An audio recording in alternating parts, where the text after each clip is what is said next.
We are all dedicated, we're all disciplined. Do I think dance is a sport, and why? No, I do not think dance is a sport. Because, why? Because there's no winners and losers.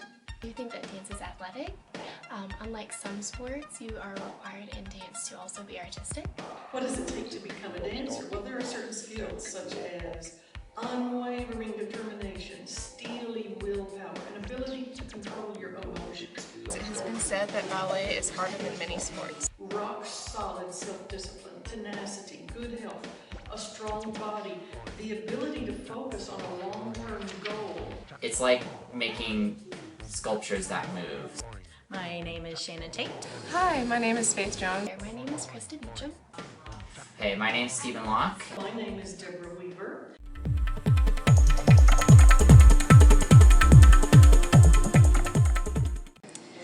A ballet dancer is a person, male or female, who practices the art of classical ballet. There are many character roles in the dance world, but they require years of extensive training and proper technique to become part of a professional company. But I think that we do a little more than just drills. Some of the really talented football players, they really have a keen eye for the sport and they can feel the sport, but I think that as far as dancers are concerned, we have a little more artistry. Drive and the desire to work until you can't work anymore and then keep working. You have to have facility, which means that your body can do the things that you want it to do in the way that you want them to do it. Because ballet was created overseas, that they have had more of a history with ballet. It's kind of a part of European culture, whereas in America, ballet was brought over. So we really had to educate people to understand ballet.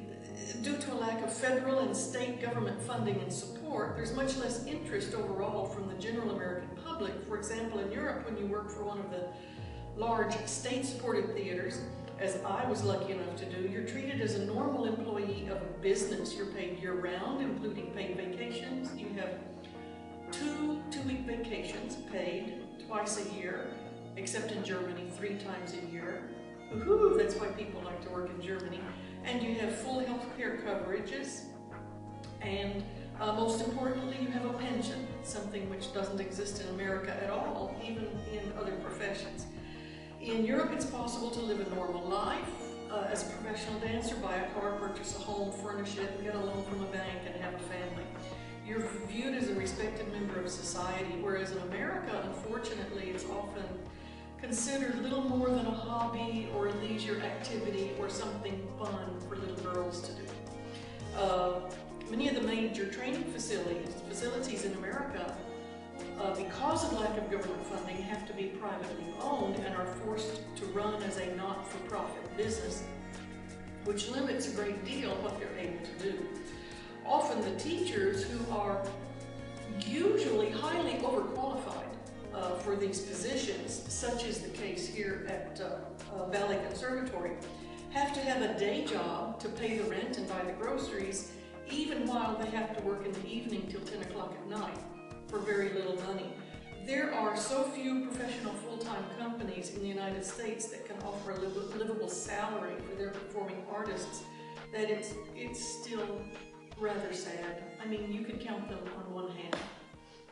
I think stereotypes are getting a little bit better around dance. I think people are starting to understand how ballet is much more than just twirling around in tutus.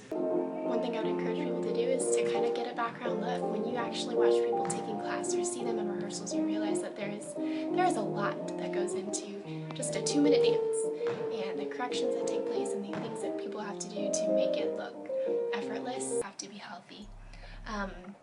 You also have to be able to do what dance requires of you to do, and there are a lot of different types of dance. If we're speaking of ballet in particular, there are a lot of things that are required, but you can't be too thin to where your muscles aren't healthy and they're not helping you. Back in the 1970s, there were a couple of celebrated and much publicized cases of anorexia in professional dance in the United States, and that fueled the flames of misconception, which sadly is still alive today. A successful dancer is strong and healthy, lean and beautifully muscled. If they are anorexic, they can't even do the job. They'll be fired. They won't even be hired in the first place. No company wants to carry that kind of liability. I think it's a preconceived notion just because some dancers truly are anorexic, but again, it comes through education. The dancers that are the best dancers have a well-balanced diet. They know how to take care of themselves, especially when they're sick. They know how to eat healthy. They know how to eat lean, kind of like runners. Runners are very lean. From the beginning of the 21st century, we are experiencing an epidemic of overweight and even obese people in the American society, so that being normally slender seems very bizarre, and people think that's anorexic, but it isn't. Anorexia is a disease where people actually refuse to eat to the point where they can't even get food to stay in. And it takes so much stamina to get through a dancer's day. You're starving all the time, you're eating all the time, so there's no way a dancer could possibly be anorexic. You also have to train your body as an Olympian would so that your muscles can react and respond right when you need them to. And so any dancer who does that, whether it's by eating healthy or exercising, doing cross training, doing all of their ballet classes, they're going to be healthy. And so I think that's more important than just looking at the outside visual of someone being very slender or not. But saying this makes it seem as if dancers only eat healthy. This is not always true. Again, I have seen what most dancers eat, and it isn't always healthy.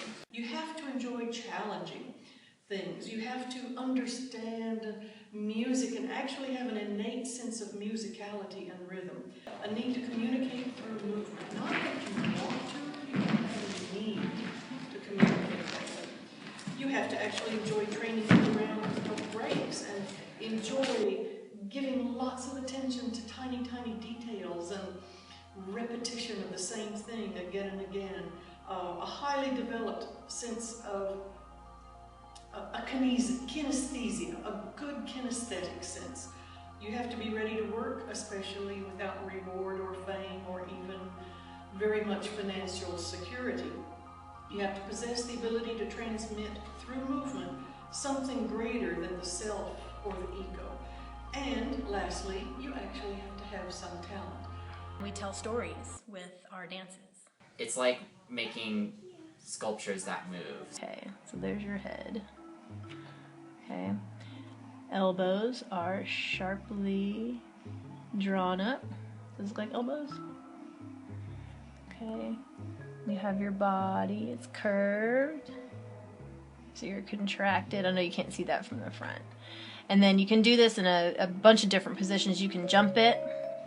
And this one we're going to go to a forced arch. There's my foot, in my foot.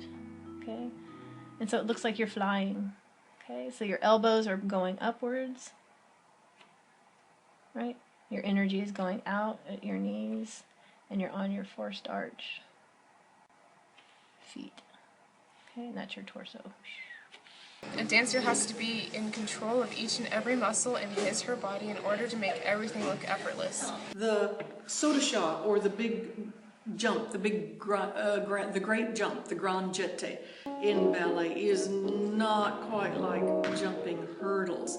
When you jump hurdles in the Olympics, you can use any form or lack thereof that you desire, as long as you don't knock the hurdle over. In dance, there's a great deal of, losing my voice, a great deal of detail given to form and musicality and shape and timing and being silent.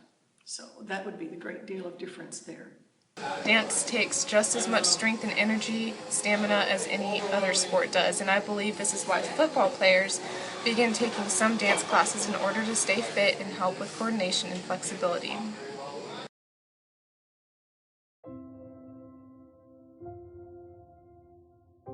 When I was younger, I definitely had to deal with stereotypes. People didn't understand the demand that ballet took.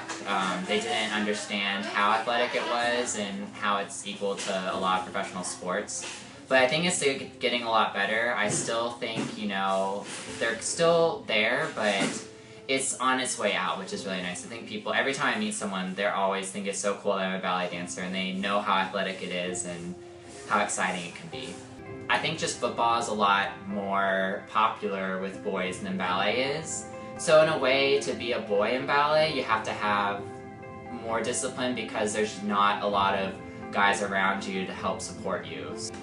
I think they just don't understand because they think of ballet as tutus and the ballerina and pink, and that's what all girls do when they start. But I think if they saw, it's hard to find really good ballet guys, so I think if you see a really good ballet guy, I think you would definitely understand. I think they just need to witness it for themselves, someone who's world class as a male ballet dancer. I would probably show them that if they thought girls were the only ones who